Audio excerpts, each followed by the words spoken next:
तो यारो चेन्नई, गोवा, श्री कृष्ण और आप, इन चारों में एक रिलेशन है प्यार का। इसे एक्सप्लोर करेंगे आज। सबसे पहले तो इस बात को एक्सेप्ट ही कर लेते हैं कि हम अपना रूप और व्यवहार बदल लेते हैं अलग अलग लोगों के सामने।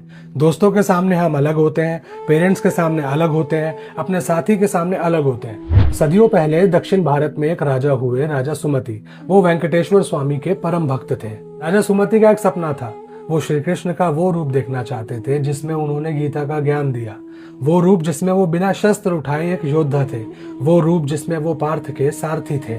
वेंकटेश्वर स्वामी ने उन्हें सपने में दर्शन दिए और कहा कि तुम तुलसी अरण्यम यानी कि तुलसी के जंगलों में जाओ, जिसे दक्षिण की वृंदावन भी कहते हैं। स्वामी का आदेश था। राजा सुमति निकल पड़े। उन्हें दिखाई दी श्री कृष्ण की ऐसी प्रतिमा जो उन्होंने कभी नहीं देखी थी। इस प्रतिमा में कोई शस्त्र नहीं थे। उन्होंने वचन दिया था शस्त्र ना उठाने का। प्रतिमा में उनके चेहरे पर कुछ घाव के निशान भी थे, जो दिखाते हैं कि अर्जुन की तरफ आते हुए तीरों को उन्होंने अपने ऊपर ले लिया था। और सबसे अनोखी बात थी कि इस प्रतिमा में श्री कृष्ण की मूछें हैं, जो कि अक्सर कहीं नहीं मिलती। ये रूप था उनका पार्थ सारथी रूप, जो बनाता है उन्हें क्षत्रिय योद्धा और एक सारथी। और सदियों से चेन्नई का अरुलमिगु पार्थ सारथी मंदिर है उसी रूप को समर्पित, जिसमें श्री कृष्ण खुद समर्पित है पार्थ के लिए। अब चलते हैं गोवा।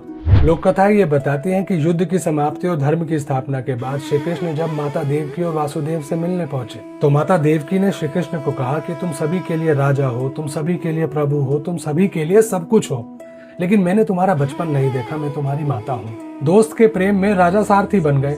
अब ऐसा क्या बने कि माता देवकी खुश हो जाए।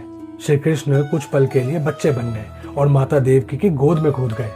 कुछ पल के लिए ही सही, श्री कृष्ण उन्हें बच्चे के रूप में वापस मिल चुके थे। और इसी पल का प्रतीक है गोवा का एकमात्र ऐसा मंदिर, नहीं पूरे भारत का एकमात्र ऐसा मंदिर जो कि गोवा में है, देवकी कृष्ण मंदिर, जहाँ पर स्थापित मूर्ति है माता देवकी की और उनकी गोद में बैठे हैं श्री कृष्ण। यहाँ पर उनके देवकी नंदन रूप में पूजा होती है। चेन्नई के मूछों वाले पार्थ सारथी हो या गोवा में गोद में खेलते देवकी नंदन, है तो दोनों ही श्री कृष्ण। चेन्नई, गोवा और श्री कृष्ण के बीच में तो रिलेशन हो गया एस्टैब्लिश। अब बचे आप।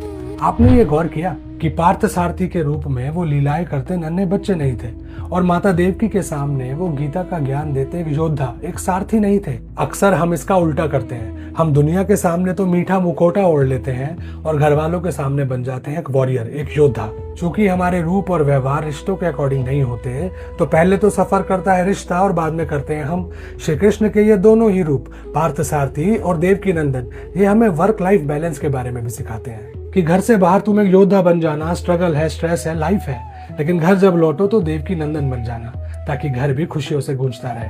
हरे कृष्णा।